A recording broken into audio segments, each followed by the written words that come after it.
Hello again, welcome back in the studio, and I've collected together for Roxy's stitch journal the next page.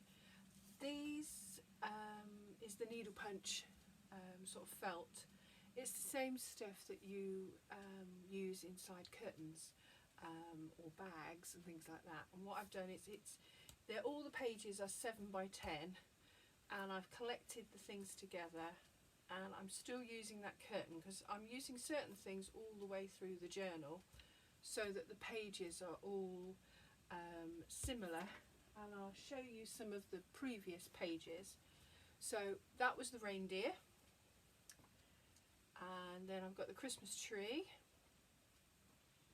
and the gingerbread house, and I've still got the trimming. When I put the pages together, I will put the trimming along on that one.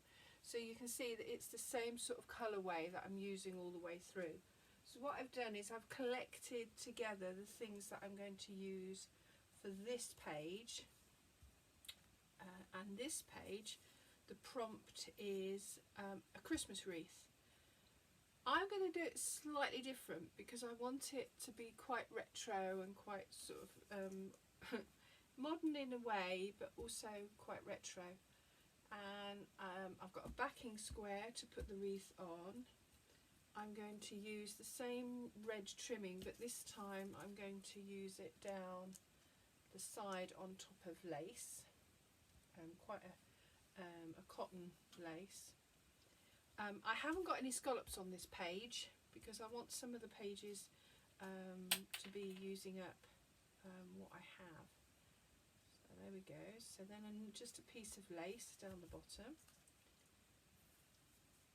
a piece of the ribbon that, as you saw, I used in the reindeer. I've got a little scrap of gingham which I've used on several of the other pages, and I've got here a fastener that would normally, like a brad fastener, and it's got a picture of a wreath on. I will be doing close-ups so that you'll be able to see as I'm putting things on. So that's going to go through there, and I'm going to put that there. I've then got Christmas, which is going to go down the side. On each of the pages I've put a word to signify it's Christmas. And on this one I've actually got these beautiful buttons that spell out the word. I'm going to have to move that over slightly. Spell out the word Christmas. So there we go. So down the word there, Christmas. Now you might be wondering what these pom-poms are on the side for. Now these are going to be what makes the wreath. It came in a kit on the front of the magazine, and I still haven't done it, and it's many years. So what I'm going to do is I'm going to have fun making 2 wreaths technically, because I'm going to cover this one with pom-poms, and also I'm going to be putting, I'm going to make a circle here, and then I'm going to be putting some of the pom-poms on here. Now I'm not going to make it, they're going to go everywhere, aren't they, as they always do. Okay, so that's going to be the wreath, and then on the top I'm going to use this spotty trim fabric as a bow. So there you go, that's the start.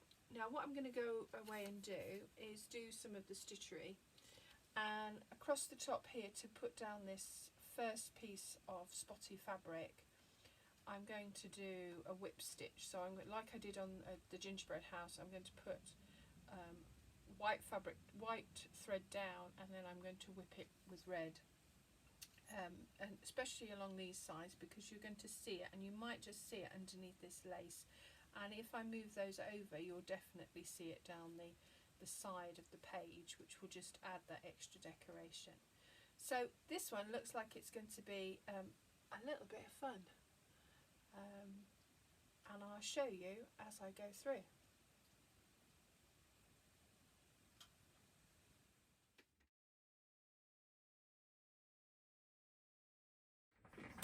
here is the Christmas wreath finished, and you can see I've put on all the embellishments.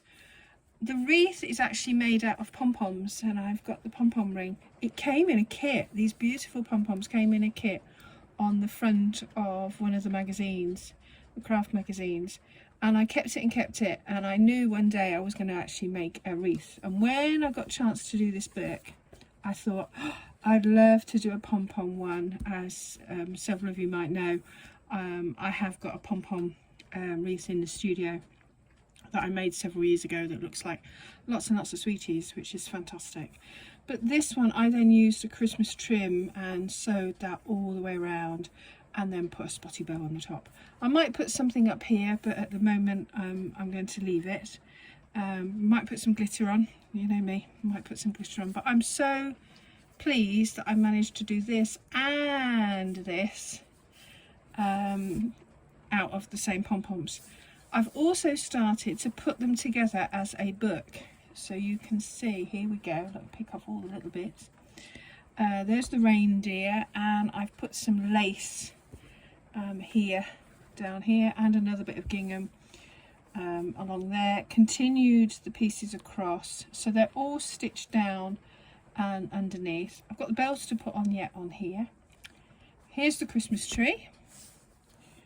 And I'll do a proper flip through when I've nearly completed the book, but I've continued it on. That's why I left these extra strips of fabric, and again another piece of lace which was part of a cushion. Now this piece is the snowman, which is the next prompt. Now I was going to do a snowman and then put some lace on the top and put some lace on the top of that, but I've decided to go along with this little fellow. Now he was made for me about, I would say, 15 years ago by a lovely lady called Sue, and it was for a Christmas present, and you can see he's a very naive snowman, and I think he's going to go lovely in there. Now he's quite thick at the moment with wadding, so what I'm going to do is just remove some of the wadding and just make him a bit more thinner, so that he's not so rotund, so it doesn't make the book so thick. And I can just undo these little tiny stitches that are here that stopped his stuffing falling out, and I'm going to put him in there as a reminder.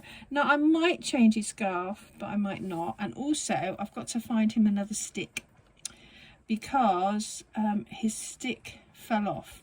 But because it is a book, I think I'm going to have to do some embroidery for the arms, and I may put on a hat on the top.